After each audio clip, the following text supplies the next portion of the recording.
तो हेलो साथियों, कैसे हैं सभी। आज के इस लेक्चर में हम महादेवी वर्मा की मोस्ट इम्पोर्टेंट रचनाओं के बारे में बात करेंगे, जो कि हमारी सीरीज अभी मैथमेटिक्स त्रिकोणमिति की चल रही थी।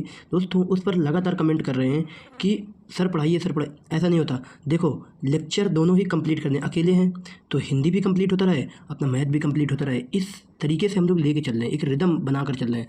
तो चलो बिना टाइम स्किप किए अब हम देखेंगे महादेवी वर्मा की जो मोस्ट इंपॉर्टेंट रचना है। देखो, मैं यहाँ भी लेकर के आया हूँ, कब प्रकाशित है रचना, इसको मोस्ट इंपॉर्टेंट समझो। बिल्कुल ज़्यादा दरिया बात नहीं करना है, इंपॉर्टेंट चीज़ सीखिए। जैसे मैं कह रहा हूँ महादेवी वर्मा की निहार वेरी वेरी इंपॉर्टेंट है, रश्मि, और ये इसके प्रकाशित वर्ष दिए। जैसे रश्मि का ये है, निहार का ये है 1934 में, सांध्य गीत 1936 में, दीपशिखा कब हुई तो ये 1942 में, सप्तपर्णा क्या है अनुद्युत, अनुद्युत इसका थोड़ा उपनाम है अनुद्युत, तो ये कब हुआ 1959 में। अब यहाँ पर प्रथम आयाम, जो प्रथम आयाम यहाँ पर 1974 में है, और अग्निरेखा ये है 1990 में।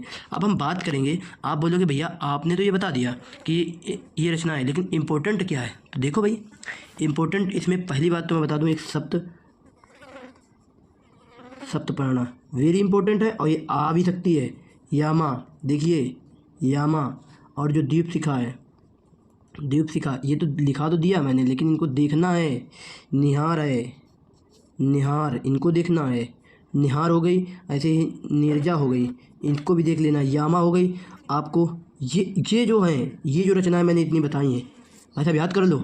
कोई भी कॉम्पिटिटिव एग्जाम या किसी भी एग्जाम में आप जा रहे हो, एक बार याद करके जाना, एक बार याद कर लेना बस। तो कैसी लगी ये, मतलब छुट्टू सी वीडियो है ये, लेकिन सिखाने की कुछ ज़्यादा कोशिश चल रही है।